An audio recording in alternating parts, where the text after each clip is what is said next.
Oh, man. The whole point is to share it on here.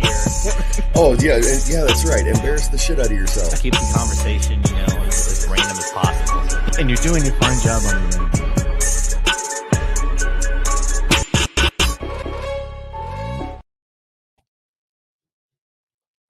What's going on, everybody? Welcome back to JG.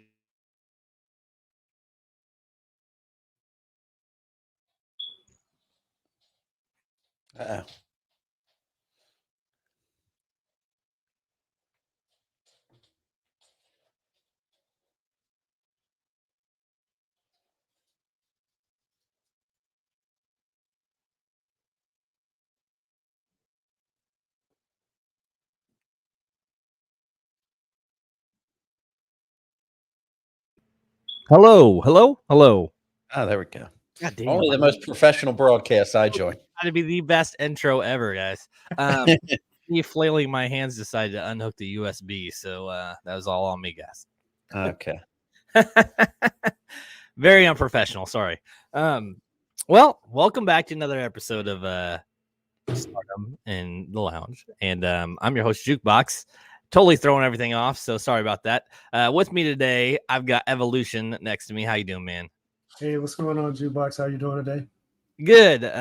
Good start. Good to have you back, man. Underneath us, we got Rob Saul, man. Welcome back to the show. I don't go by that name anymore. I am Ev.O.Lution. Revolution. Hey, that actually would work, man. You could do that. Especially with what happened to you recently, might as well. Well, hey, how you guys doing today? You guys got anything big happening today? Not yet. It's too early to get those phone calls to get things rolling in the wrong direction. Yeah, it is pretty early. I think this is the earliest I've had Rob on, actually, too.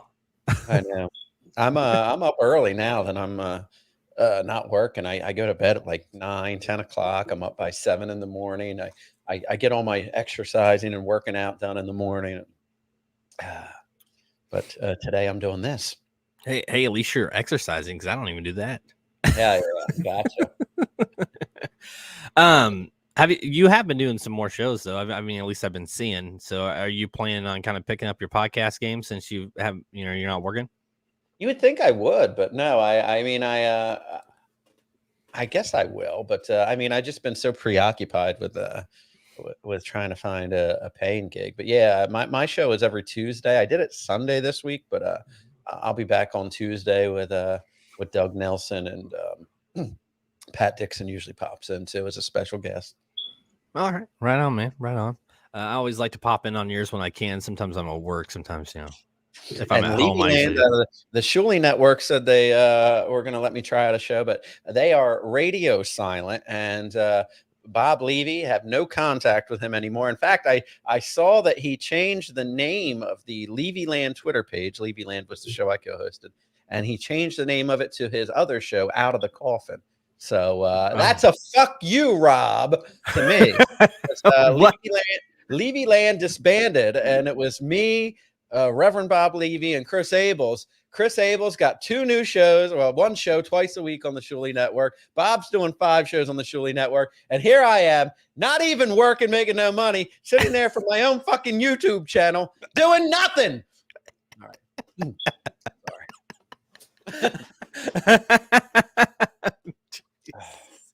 Oh, man. I guess you're just going to be venting this whole hour, huh? Got it all out of my system, man. Well, good. Hey, I've been sick all week, so I've actually kind of been out of work, and I go back today, and I'm dreading it because I know I'm going to have so much crap to do.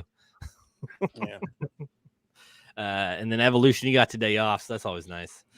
It is always nice to just not have anything planned and just go with the flow. Right.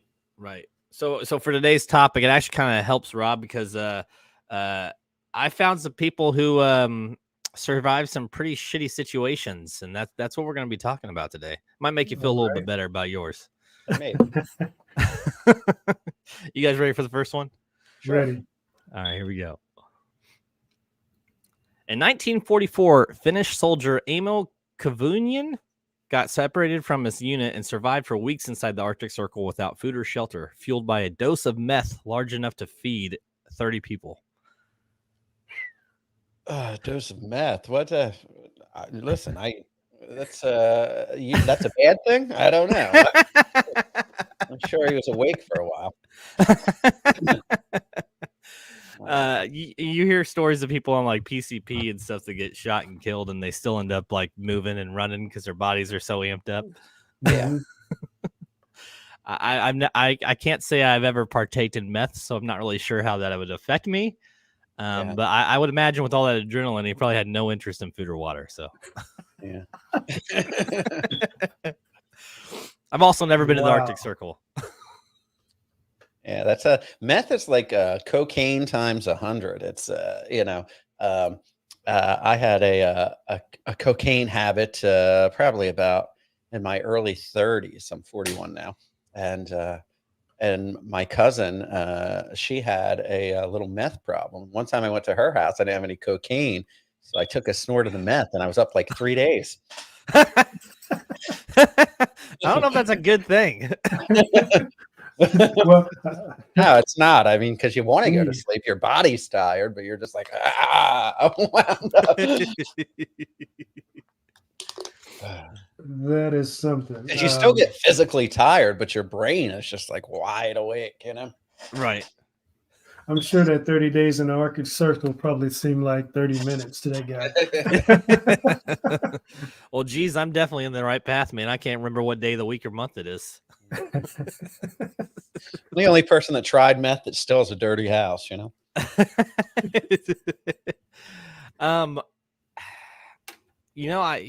when I was younger, I smoked weed, and I will say that I have tried. I think the worst thing that I tried when I was younger was crack. You one sure time. you should try crack, you said? And I would not recommend it for anybody. Well, Whitney Houston once said crack is whack. It's for poor people. Well, I didn't purchase it. It just happened to be a weird situation, and I tried it. Well, that's even makes you even more poor if it's for poor people and you didn't even purchase it. You're getting crack freebies. I mean, what's that say about you? Well, it is what it is. Considering the situation, I'll go along with I was poor. And we'll leave it at that. Did you smoke it out of like a piece of like aluminum foil, like that was like shaped up like a pipe? No, it was a metal pipe. Oh, you actually had a crack pipe. Okay. You had a legit crack pipe. You didn't even have a rigged up crack pipe. Pardon me, sir. I didn't realize you were that fancy. That was let's see, 2011. So many years ago, and I got busted for smoking pot. Went to jail. And then somebody that I met in jail bailed me out, which was shocking. It was an older crackhead. And I didn't. This is like the first week I moved to Colorado, and he was super nice about it. And he's like, "Look, man, you don't need to be in here." I was like, "Well, I actually do have the money. It's just I can't access it. So you get me out of here, I'll get you the money." And like 3 weeks later, I was out of jail. I was like, "That's weird as hell," but all right, cool. And he's like, "Well, I'll take you home in the morning." I was like, "I don't even know where the hell I am, so that's fine." And he's like, "Hey, you want to try this?" Can you believe that they used to put you in jail for smoking weed? I forgot about this. And Colorado, of all places, that was like one of the first places to legalize it. But Right. Yeah. I mean, how much did you have on you? Where you were in jail 3 weeks later? I mean, nowadays, actually, I was to be out the same day. I was booked for 5 weeks. Oh wow! And it would have been closer to 2 months because I mean, did you have like a ton on you with a no. It was like medical, but it wasn't mine. It was somebody else's, and I didn't have a card. You had to have like a license for that. Yeah. Jeez. Yeah, Wow. That's crazy. Yeah, it was very stupid, but it was like when it first started, so they were still strict on people who didn't have the license. Oh, okay. So, I don't know. Yeah. I mean, after 2020 and like the jails became so overpopulated, I mean, you had to like murder someone for them to keep you in jail more than a day. I mean, Well, sometimes anymore people get out with murder charges after like 5 years, and you're like, how the hell did that happen? yeah, they're like, Somebody's when 2020 first hit, they're like, what's the big deal about a rape? You know, we don't need to keep them in here, but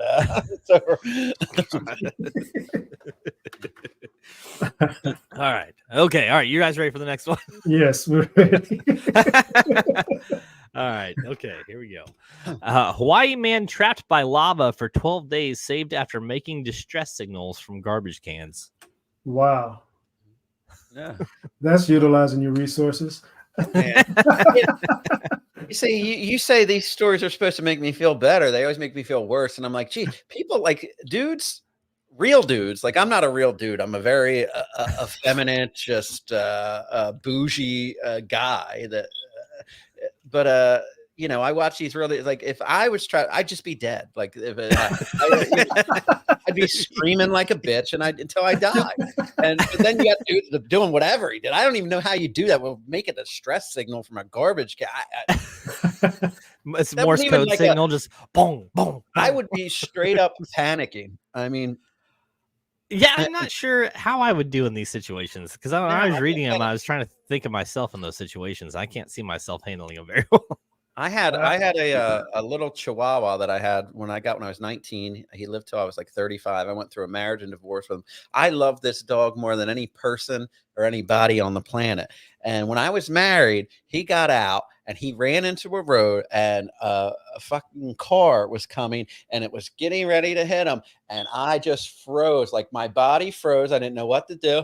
And all of a sudden, my wife at the time swooped in, grabbed him up, and got him out of the road. That dog would have been dead. And I was like, this was my dog. She didn't even really like the dog that much. But, you know, I took it after the divorce. I had the dog before I was married, after I was married. But it's just me. I'm not good in stressful situations. I freeze up. I think in those situations, those super extreme situations, you really don't think about yourself. You think about everything else, so you can survive. I just couldn't imagine what the heck I would be thinking about in something like that, but or who I would be thinking about, because I mean, you're in some serious crap. Yeah. Well, and it's all I would be thinking about is, fuck, it's hot. I'm all by myself.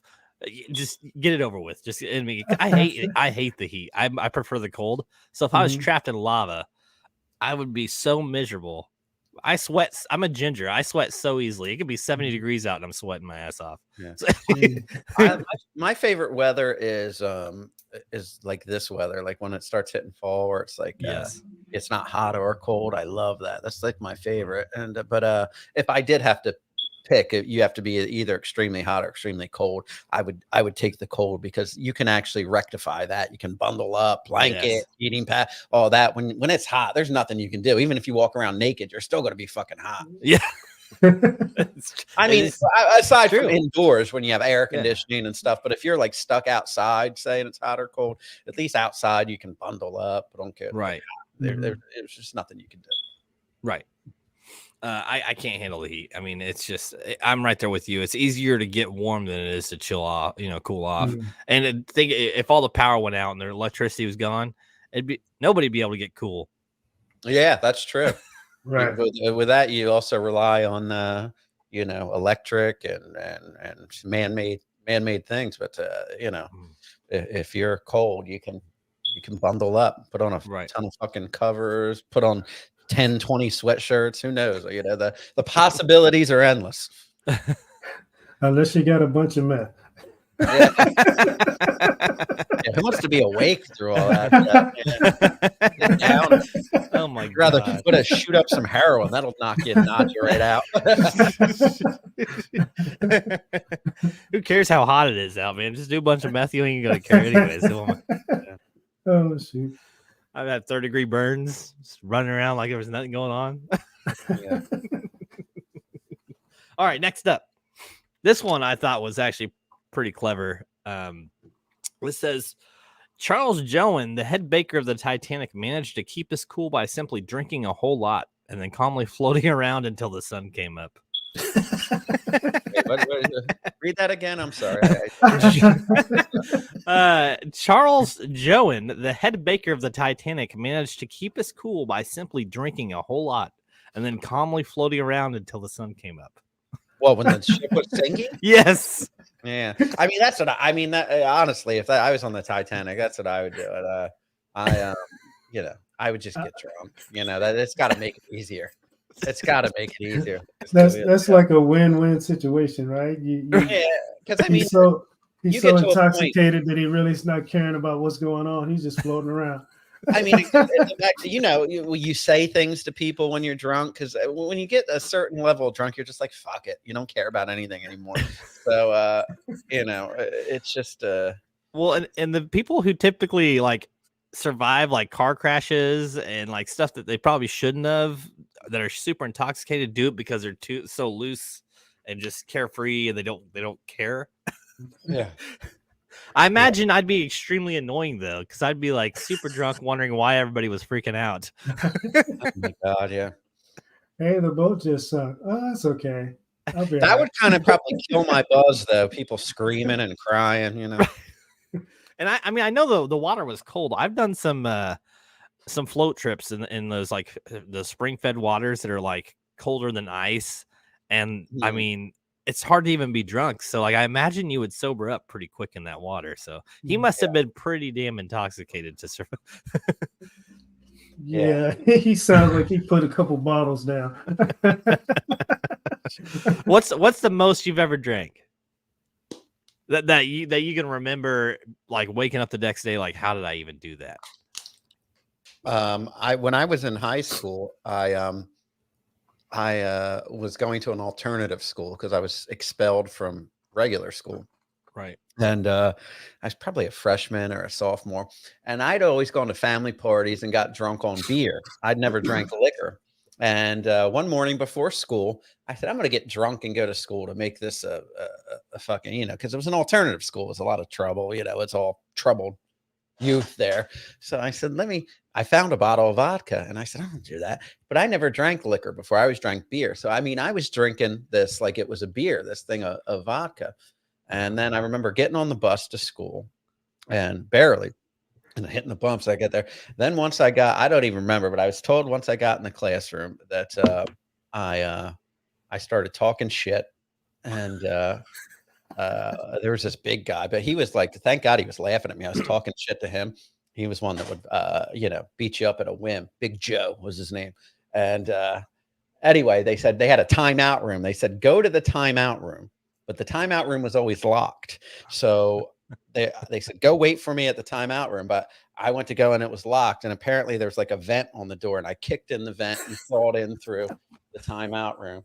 And then I proceeded to vomit in a trash can until I passed out. And then they took me to the hospital and pumped my stomach. Oh my God. So that's the drunkest I think I've been. Hey, I was mentioned that you didn't know what to do in those extreme survival situations, but sounds like you did the right. I would come up with something, yeah. You know exactly what to do. Yeah, just always have some liquor on you, Rob, so that whenever there's a catastrophe. I actually, for the longest time, I've been in the health thing, and you know, I had the back surgery, so I really got hooked on these painkillers. So I've been 2 weeks clean of these painkillers, and I haven't had alcohol in about 10 days. So, That's but still it's good though. Yeah, Nice. But it's one of those things. It's like when I do a show and I'm constantly drinking it, I flow right through it. And then when I do a show sober, I'm like stumbling over my words and, you know, but I'm sober today. I think I'm getting more used to it. My body's adapting to the soberness. That's not a bad thing. No. This is not. For me, you know, I'll get a 6-pack of beer and it lasts me, 2 weeks. Oh God. Unless I'm having a party and people are coming over and the intention is a drink, then I'm getting more into 6-pack. But yeah, mind you, I've done it before, and so I'm not saying I'm giving up drinking for good. I plan on giving up opioids for good, because that was, I mean, I had to go through the withdrawals. That was a pain. That was a bitch. But Yeah, the alcohol. Yeah. I want to be able to, go out with friends or family, have a glass of wine with dinner, but without, binge drinking. That's just always been my MO. It's once I start drinking, I just don't stop. Well, I mean, you come from a bartending background. I mean, it kind of just Yeah, yeah. happens to be a normal thing. Well, we'll see once I go back to work. I always said I can't bartend and deal with people sober. It's just fucking insane. Yeah, I'm gonna try when I go back. Yeah, well, it's when you're dealing with people for a job, it's definitely one of those things where you have to kind of pick your battles, I guess, and know how to word things to not get yourself in trouble. Exactly. And all of us know that. So, Oh yes, way too well. All right, you guys ready for the next one? Yes. All right, here we go. Maybe. Peter Skilberg managed to survive for 2 months in a car that was completely covered in snow. He had no food, but he was able to stay alive by eating snow. Doctors think that the car acted like an igloo, trapping in heat and keeping him alive. What was that? It said Chris Abel's added a photo. Yeah, I don't know. It's Facebook. It's my phone link to the show. Oh, okay. Since I don't have two computers, I'm like, it's Chris Abel's producing your show now? Like, yes, yeah, yeah. I didn't want to tell you, Rob. Sorry. That I think I might be able. If I got hungry enough, I think I might eat snow. That might pop in my mind. Like I'd be trying to eat anything. Yeah. Yeah, I think that was probably his only option for the situation. He was the car was buried in snow. I feel like I would attempt to eat like the fabric or something. I'm sure there was a few bite marks in the car somewhere. And when you get in those like starving situations, even if you find like a bush or something with berries, I don't know. You never know if they're poisonous or not, or gonna kill you. Or right. You guys ever see that movie Into the Wild? No. It sounds familiar, but no. Oh yeah, there's this guy. He leaves his parents' house and he wants to live off the land and stuff like that. And he's staying with like different groups of hippies, but then he goes out on his own and gets lost in like the woods and can't find nothing to eat. So he finally eats all these berries. He ends up fucking, poisoned and fucking suffering, dying. Does he find like a small bus out in the middle of the wilderness? That's it. Yeah, that's the one. Yeah. Okay. All right. Yeah, I have seen that, but it's been years. Yeah. It's got a good soundtrack. It's like got Eddie Vedder singing all these songs. And I'm not a big Pearl Jam fan, but it's the soundtrack and the music of that was good. It's a movie I would have never watched, but my wife at the time, my ex, she loved it, so I watched it with her. She always wanted to watch that. It was like one of her favorite movies. Yeah. I'm thinking about all these scenarios that you're bringing up, and I'm like, wow, I'm glad I was never in any of these situations. I think the worst that I've had so far was I fell out of an airplane that was going down, and I ended up in a hole. That was our last improv show we did. I think the closest situation where I almost died was when I was in middle school, and I remember the fire department taking me out of my room at like 4 a.m, and you couldn't even see anything because it was like the morning of Thanksgiving, and my stepdad left a crock pot on high, and the turkey just it was so burnt that it literally smoked out the whole house, and it didn't like the house. What an etard, Ray? Now he was a cokehead. Oh, there you go. There you have it. So yeah, that's probably the closest, but even then I remember it pretty clearly. Like I wasn't, struggling to breathe or anything, but I remember not being able to see anything because there was so much smoke. That's the closest for me. I also don't think I've ever been trapped in the wilderness either. I've done a lot of hiking and traveling, but I've never been in a situation where I was worried for my life. Yeah, I don't do a whole lot of wilderness stuff. It's got to be, I do like going out and doing things in nature and stuff, but I would never put myself in a situation to where I could possibly get lost. Everything I do is very properly supervised by professionals. I know if I end up lost in the woods, something has gone very wrong. Yeah.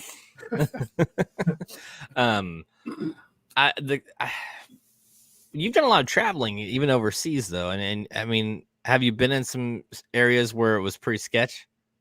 You talking to me or No, I'm or- talking. Well, I don't know if you've traveled at all, Rob. I know Usually, Evolution Yeah. I'm with a group or some type of guide. So fortunately, I haven't been in those scenarios. I mean, I've been through, like passing through with a group or on a bus or something, and you look outside the window and you're like, I hope it don't break down right now. It would be very bad. I've definitely been in those situations, like Mhm. driving through the middle of nowhere, and like, Mhm. man, if my car broke down right now, I'm screwed. Yeah. Yeah. How about you, Rob? You don't really travel. Do you travel a lot or no? Not a lot, but I do love to travel when I have the money. Like I went to Greece and Italy when I was 18 or 19, and that was like well supervised. But we went off on our own, and we would sneak out at night. It was like a school thing. After I graduated, we went with the choir teacher, and I remember we would sneak out and go to. They didn't call them clubs; they called them discos out there.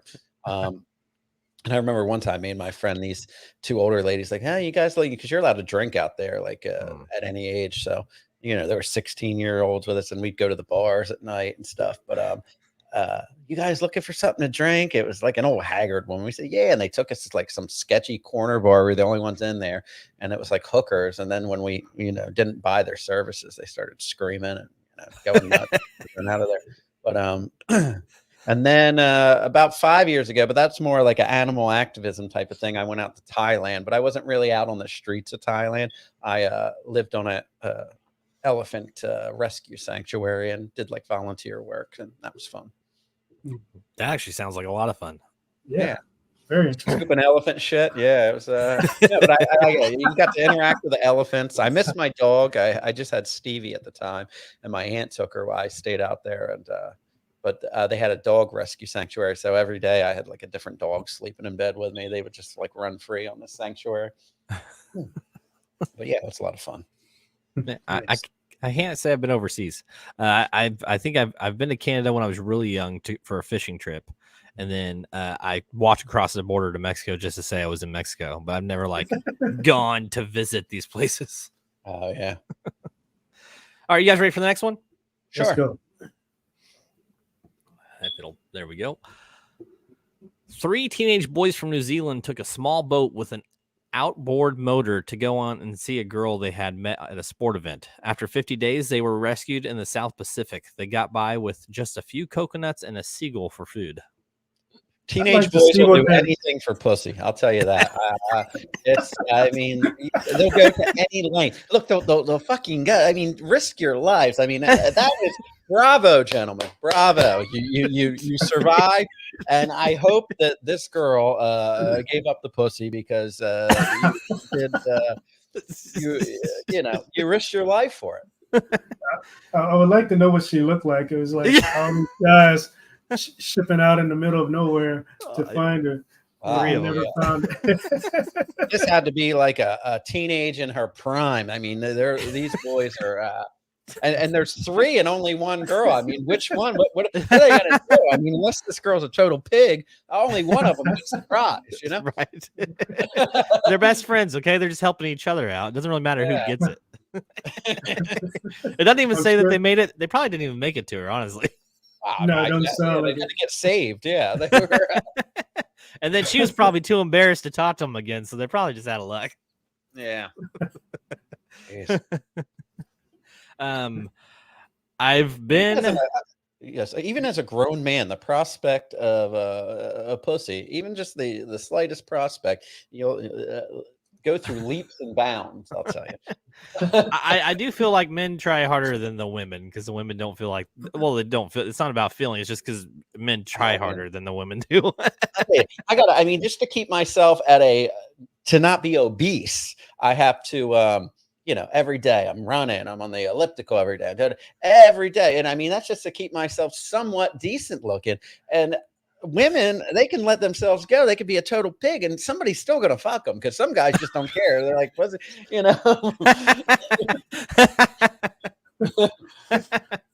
I mean, there's a lot of fact behind that.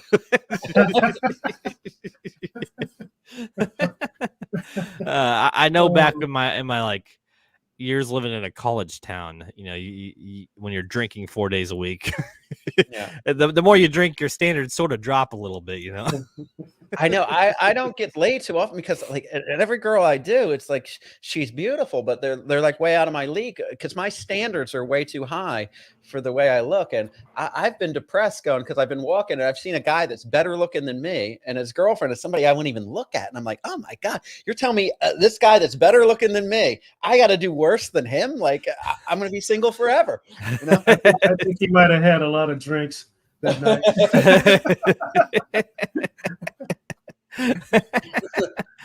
Oh man, you know, it's funny because you know I don't look at men that way, but you can definitely like see you kind of base a couple off of the What a homophobic remark. I don't look at men. No, that's fine. You can't tell if a guy's like a good looking guy. I can say that. Like, yeah, you know, no, exactly. That's what I'm saying. Is like you can kind of sexuality. yeah. I don't know how. I'm sure every guy does that. Looks at couples and he's like, man, that girl's way too pretty for that dude. You know, or something along those lines. Yeah, you don't see that too often anymore. We're like, well, I guess you do sometimes, but I don't know. I just see that women they can still catch some guys even if they let themselves go. What you got, Evolution? I just think women are women, and regardless of what condition or what they look like, there's a way that they can appear sexy no matter what. You know, I mean, they can be in an oil suit working on a car, and you'd be like, wow, that's really sexy. You know what I mean? She can fix cars. Exactly. Yes, I'm in. I'm all in. I would date her because I sure can't. So it's just something that they have, I guess, that just attracts no matter what. You know what I mean? Yeah. Right. Their hair can be blowing through the wind and just look horrible, and you'd be like, that's No, pretty I good. mean, I've seen some first pigs, and I've seen guys they say, "Oh, Rob, she likes you." I'm like, "Oh no," they're like, "Just fuck her. A hole's a hole." I'm like, "No, like I can't. I got to be somewhat sexually attracted to him." You know? Oh man. I mean, you know, that's true. There's a movie called Perfume. Have you heard of it? No. There's this kid born in the slums of England in like the 16th century or something like that, and he's got like this enhanced sense of smell. And he meets this perfumer, and this perfumer is like teaching him how to like preserve scents, and he like starts being really attracted to women because of their scent. So like follows them into alleyways and kills them, and then after he kills them, he realizes their scent goes away. So like the movie is him killing women and trying to learn how to preserve their smell. Isn't that interesting? I've You seen watch something. weird shit. I've Where'd seen you get that? something. A snuff shop? No, dude, it's actually got some big name. It's got big name actors in it, and I can't remember the name of the guy. But I recommend it. It's like 2.5 hours long, and I've seen it like 5 times. It's a great movie. Wow. Yeah, the concept's different. Yeah, definitely different. But I'll look that up, man. Perfume: The Story of a Murder. Is this it? Yep. Starring, I've never heard of the. Dustin Hoffman's in it. Yeah, It's, he's the perfumer. Oh, is he? Yeah. N. Wickshaw, never heard of him. Alan Rickman, Rachel Wood. Do I know her? There's a few of them, and like if you watched it, there'd be a couple of like, oh, I recognize him. But Dustin Hoffman, yeah, he's like one of the main. He's the main guy that like is helping. The killer? No, he's the one training the killer. But he doesn't realize he's doing it. So. So he's just trying to help him with his condition. I think he's talking to you. My mic. Oh, jeez. Did we lose you? I'm back. I think. Okay. I'm back. Am I good? Yeah, I can hear you now. I'm gonna have to replace this cable clearly. So I was asking you. So he was helping him with his condition, and he was going out killing people. He went to the perfumer and he like begged him to train him. And then like so he's training him to preserve like flower scents and stuff like that. And then on the side he's going into these like abandoned factories and stuff and killing women and putting them in like these tubs. And I don't want to ruin it. It's a good movie. Listen, answer me this. I'll only watch it if this happens. Is there a scene where he walks into a room full of women and says, "I smell rotten pussy"? Oh my God. No, so I guess you're not watching it.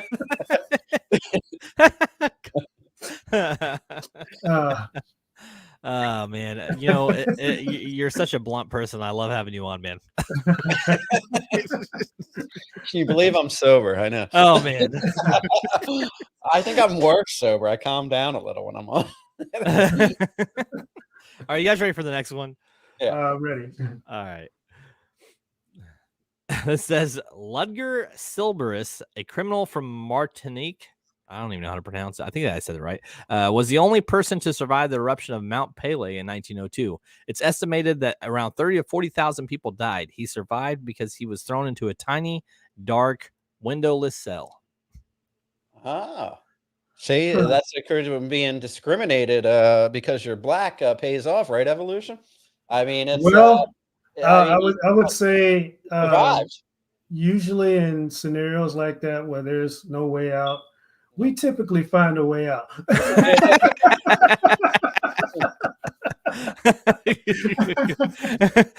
Okay, I got a door and that's it. What can I do here? If there's one place in this surrounding that I can go and survive, that's where I'll be.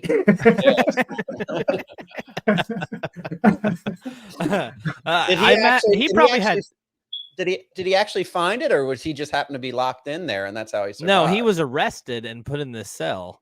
Yeah, that's what I'm saying. They put him in this like cell, and it turns out to and like it's inhumane to put this man in this cell, right?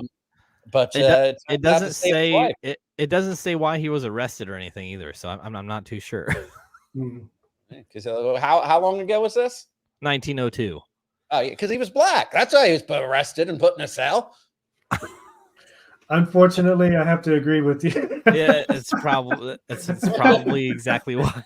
He probably he probably smiled at a white woman or something, and but in that scenario, he came out the winner. He did, yeah. Everybody else died. That probably had to be the best situation to survive because he probably had no clue what even happened. Yeah, I hope he whistled and skipped all over the dead white people as he got out of there.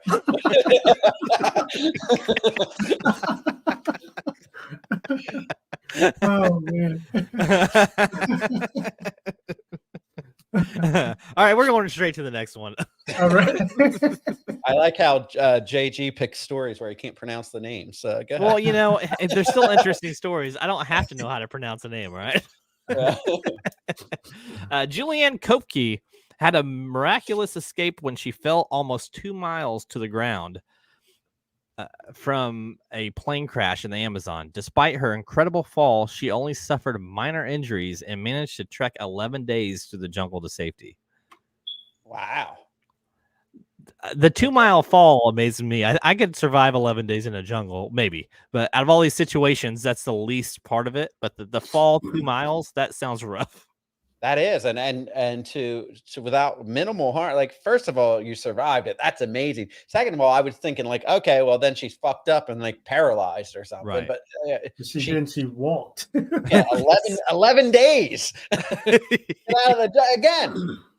Women are stronger than me. Me, I fall. Listen, oh my god. Even if I survived that fucking, which I probably wouldn't. God knows.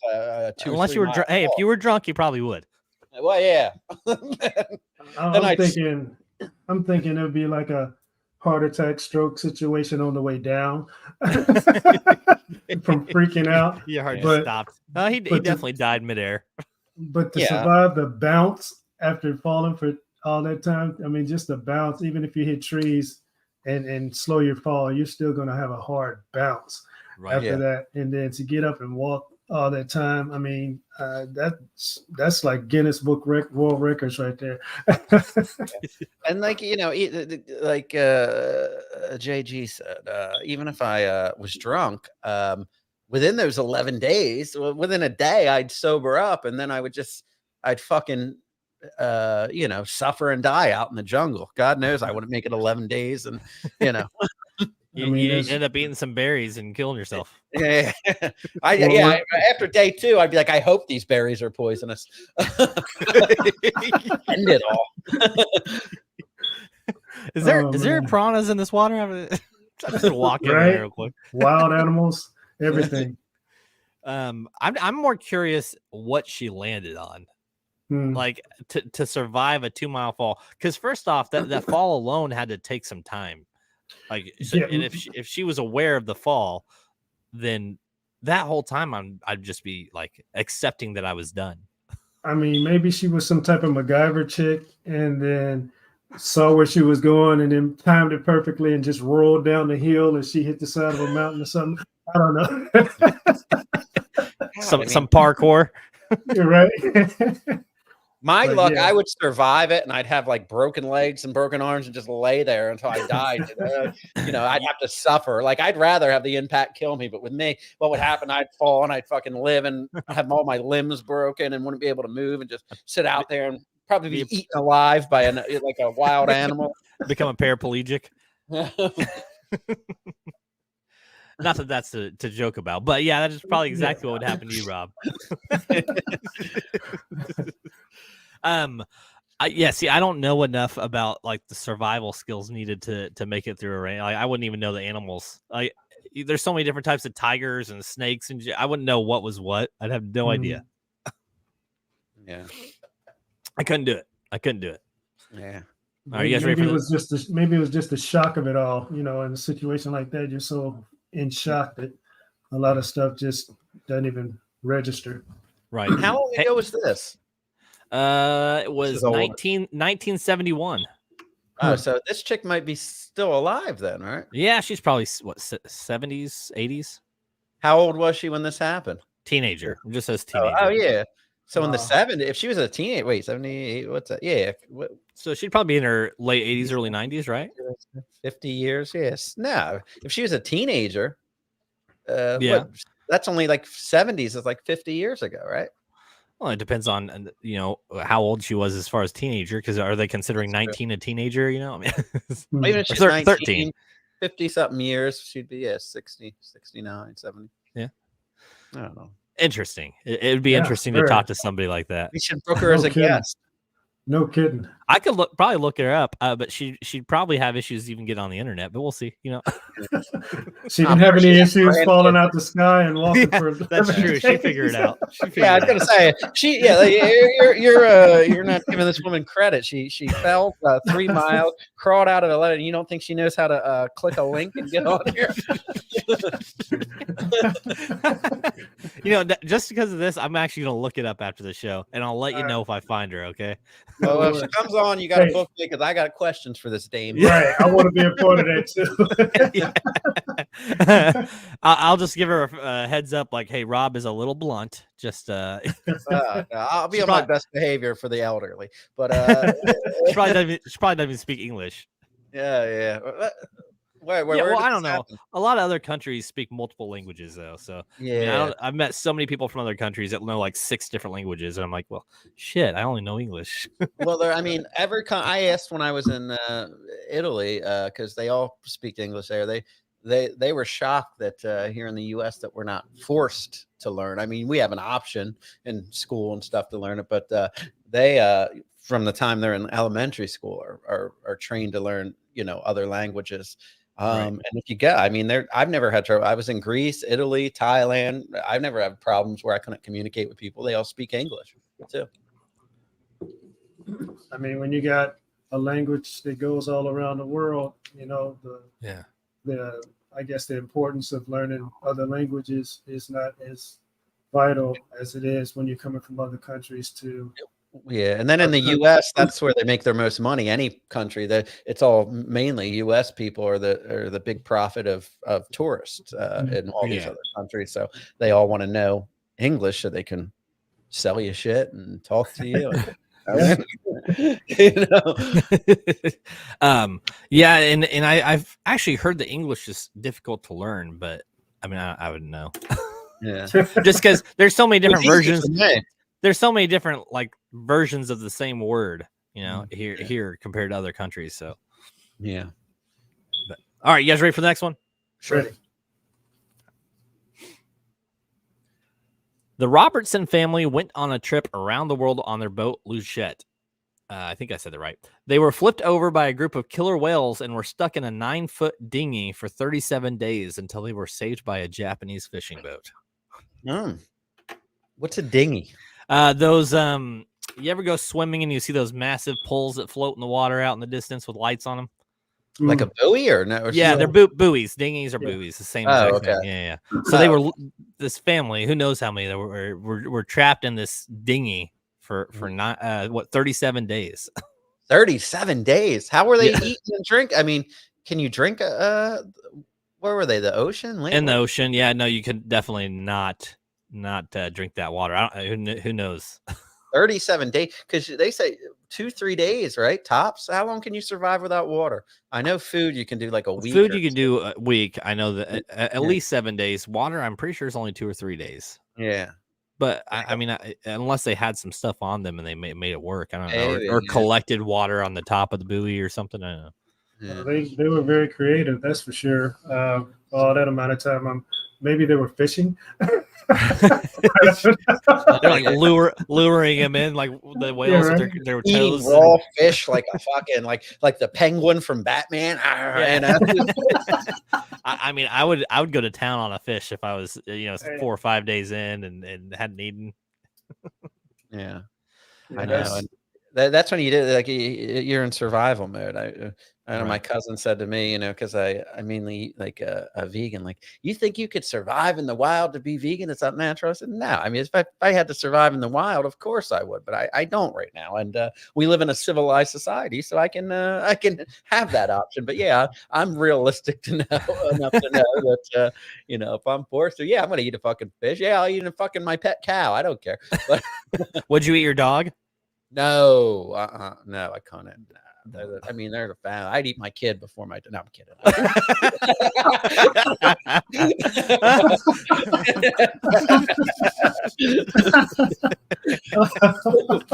Oh man, that's good. I feed my kid to the dog.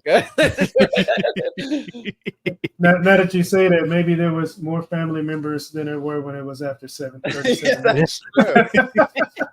No, we've only had 2 children. I don't know. What third one are you talking about? Yeah.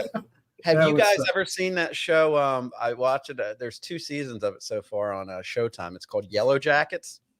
I've tried. See, I've watched 2 episodes, but I keep getting distracted doing stuff. I mean, is it worth? It's one you really got to focus. I've had to try because I'm one of those people that have my phone on me and end up playing games and like going in and out. But it's like there's some shit you got to watch where you got to put the phone aside and like focus on it. But I've heard a lot about it, not just on social media, but like even people on the news and TV have talked about it. So, well, Evolution. It is about a girls' soccer team. They play some sports, and they go out with some coaches, and the plane goes down, and they're stranded on an island, and they're trying to survive out there, and they eventually resort to some cannibalism. Mm-hmm. So that's if you're into cannibalism, this show is for you. No, this is good stories. Yeah. Not really into cannibalism. But it's not like every episode. It's actually, but I haven't been stranded for a long period of time on an island either. Yeah. So as far as from what I've seen, they don't actually kill people. It's like they end up dying of something else. But then they're like, well, since they're dead, we might as well get some food out of this. But well, it's not illegal to eat people. It's illegal to kill people, but not eat them. Just saying. I'm just gonna throw that out there. Is it really? I don't know. Yeah, it's not illegal to eat a human being. Very disturbing, and people would probably quit talking. Why am I always talking about? Oh yeah, because the last time I was on, we were talking about that Dolores Roach show. Yeah, I finished it, and I do like how it ended. I'm a little disappointed that you didn't see who she grabbed, but there's got to be a season 2 coming, I'd imagine. Stan, it's really good. It's only like 8 episodes. They're like 30 minutes long, and What's it on Amazon, right? It's on Amazon Prime. Yeah, it's called The Horrors of Dolores Roach, right? Yeah, Horrors of Dolores Roach. I recommend it if you're. I mean, it's a little gory. It's actually a lot gory, but if you're into that, it's good. I don't want to put too much into it because if you watch it, it actually is really, really good. Yeah, it's not just like, oh, it's got a good story. It's not just one of those like blood and guts. So that's cool, and it has no basis. It's good storytelling. And I like the 30-minute length episode. Like it actually keeps you going. Like they squeeze a lot of information to 30 minutes rather than dragging it out for an hour. So it definitely keeps you watching. Assuming you have Amazon Prime. Yeah, we can dabble into those things when we have time. When we have time, yeah. I got a lot of. All right, we've got. I've got 3 more stories. Are you guys ready for the next one? Yes. Ready. All right. This says Hugh Glass was an American fur trapper in 1823 who surprised a grizzly bear and her cubs. Before Glass could reach his gun, the grizzly attacked him, leaving him with a broken leg, numerous cuts, and exposed ribs. That's all I'm going to read right now. Okay. Is it because he had a huge ass? Is that what you said it was? Oh, no, his name was Hugh Glass. Okay. Hugh Glass. He was left by his friends because they thought he was dead. And then he ended up getting out, but it took him 2 months to crawl out of the woods. Wow. See, these people, they're very resilient. And I hope that he's no longer friends with these. I leave him, he's dead. If you would have just checked my pulse, maybe I wouldn't have had to crawl with broken ribs. And they'd be like, dude, your ribs were exposed. What the heck are we supposed to think? You're like roadkill. Are you kidding me?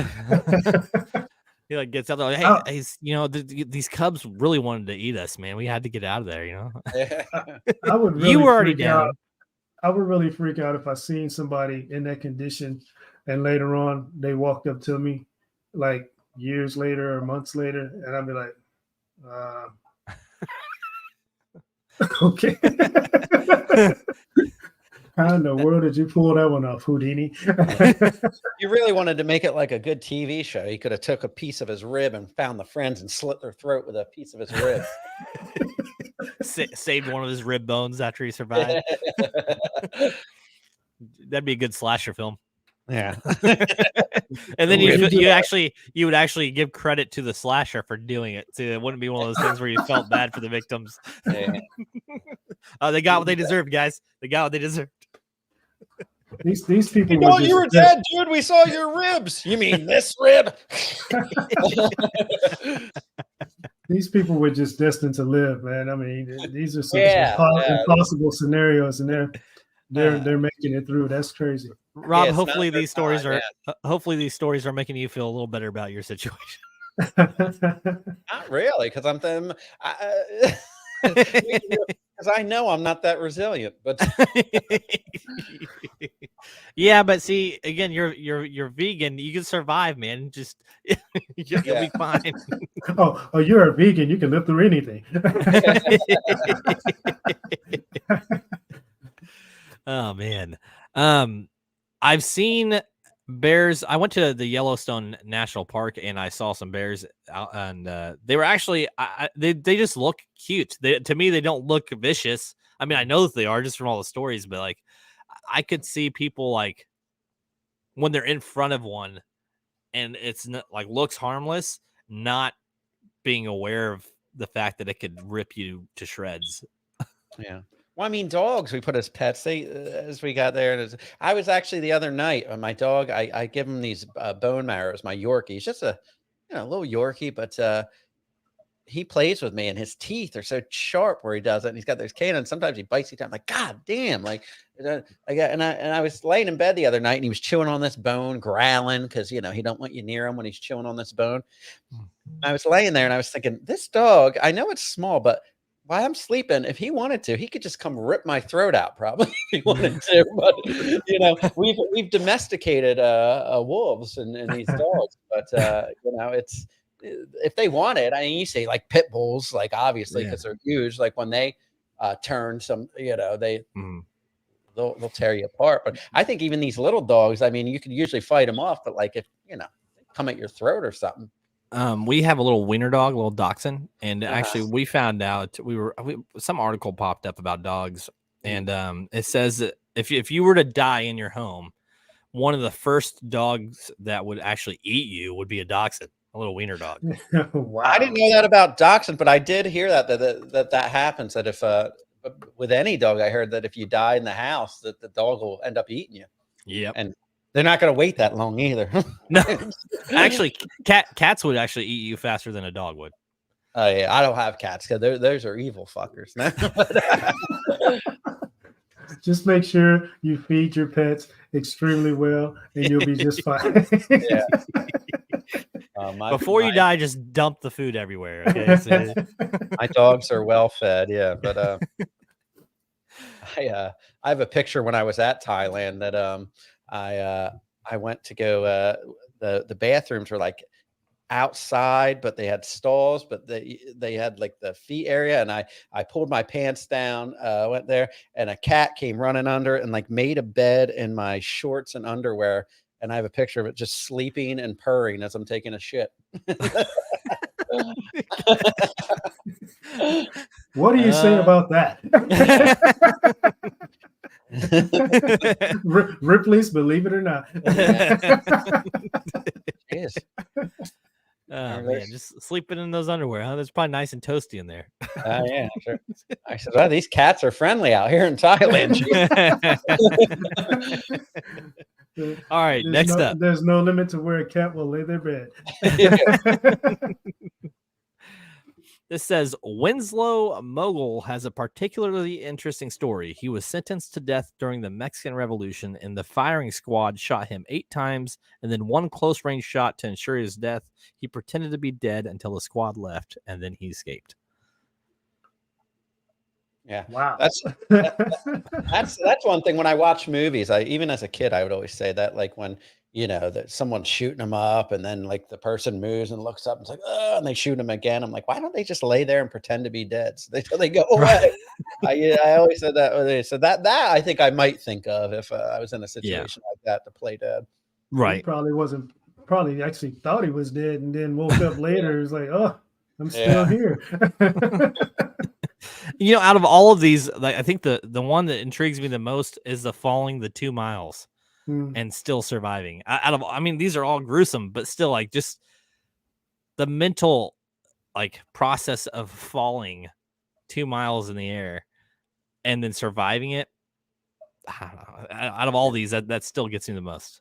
Yeah, they really must have a hunger and appetite for life, because I'll tell you, like me, what am I going to crawl 11 days through the jungle to go back and do a podcast and struggle to find a bartending job? Jeez. They have an appetite for life that I just can't even fathom. I think with those extreme situations and scenarios, you kind of tap into something that you don't normally tap into every day. Right. Like we call it a survival instinct, but every single one of those, it's like super extreme. It's like you can't prepare for nothing like that. It's just like when it happens, you're in that, and you just have to figure out a way out, or just be glad you were where you were when it happened. Right. Yeah, it's like an instinct they say. I learned about probably in one of these programs I was in, but they say like when someone's attacking you or coming at you, your body goes into fight or flight mode, where your natural instinct is to either fucking fight for your life or run. So fight or flight. Yeah. That's a natural instinct that every human has when they're being attacked or something aggressive coming towards them. Well, they say it's like trying to drown yourself is impossible too. Like if you were to stick your head in water and try to drown yourself or something, you physically couldn't do it. Your body would stop you. Yeah. I know, like you see that. I mean, I don't know if it's ever happened in real life, but you see in the movies when somebody goes to kill themselves, they just walk peacefully into the ocean and just keep walking. And I'm like, drowning is one of the worst ways to die. Like, why would you do that? You not only do you want to end your life, you want to suffer for a long time before you do it. Right. That's yeah. I think somebody a while ago asked me, would I rather drown or be in a fire? And I think those are both brutal. Yeah, those are the two worst. They say that fire and water, two worst ways to die. Mm-hmm. Well, I don't want to figure that one out the hard way.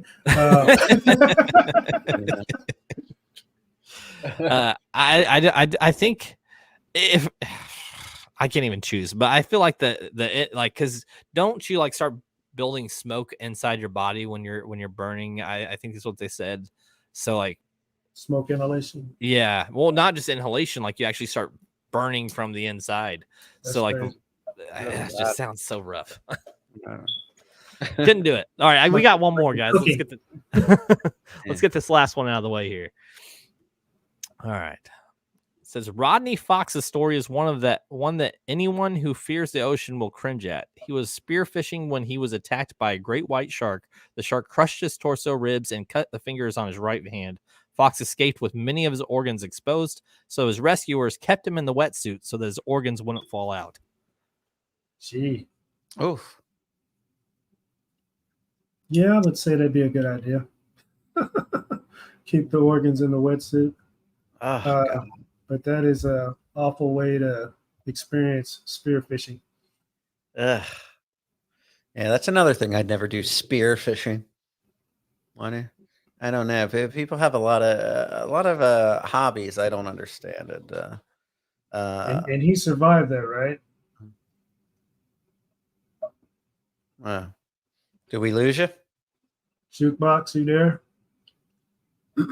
Oh boy. Technical difficulties, ladies and gentlemen. You figured all these stories he does here. He must be doing his show live from the wilderness. I don't know. It's the Wi-Fi. He's in the and then he just leaves. Well, we are without a host, ladies and gentlemen. Stay tuned and we'll see what happens here in a couple. You think he's like in the parking lot of McDonald's using like free Wi-Fi, refreshing? Oh man, this is great. He's in the duck down in the drive-through of Starbucks, connecting to the. Oh boy! Well, I don't know. Have you ever been spearfishing? No. What is spearfish? Is that where you go underwater? I guess he's in a wetsuit, which kept his organs in. So he's down there, and what do you just go underwater with a spear and like stab the fish? I think there's like some type of gun mechanism that it actually shoots out. Okay. I mean, it's not the old school Tarzan type of method, I don't think, but not something I would do. Yeah. Especially when you miss and it's hard to reload. And then everybody or all the fish that are around you attack. Oh boy. I just lost power. Oh wow. I lost power, guys. Yeah. Nice. My power went out. There's some crazy storm going on outside. So maybe God's trying to tell you something. Hey, but you survived. You survived. Hey, with this, we're gonna go ahead and end the show. I appreciate you guys coming on, and thanks for having me. I'm gonna edit out some of this. I'm gonna edit out all this crappy spots. But yeah, you can't do that. Edit it out. Jeez, stop being a pussy. But yeah, no, my Wi-Fi's out. My powers keeps going in and out, so I'm gonna get off here and get ready for work. All right. Well, I think with the topics that you've had, Jukebox, there was great special effects to add to what we had going on there. Rob, hey man, thank you for coming back on too, man. Yeah, no problem. Nice to meet you, Rob. Yep. Nice to meet you. Go to SaulShow.com, folks. All right. I'll add all your stuff in the description for both of you guys. So Appreciate it. Thank you. Yep. I'll talk to everybody later. All right.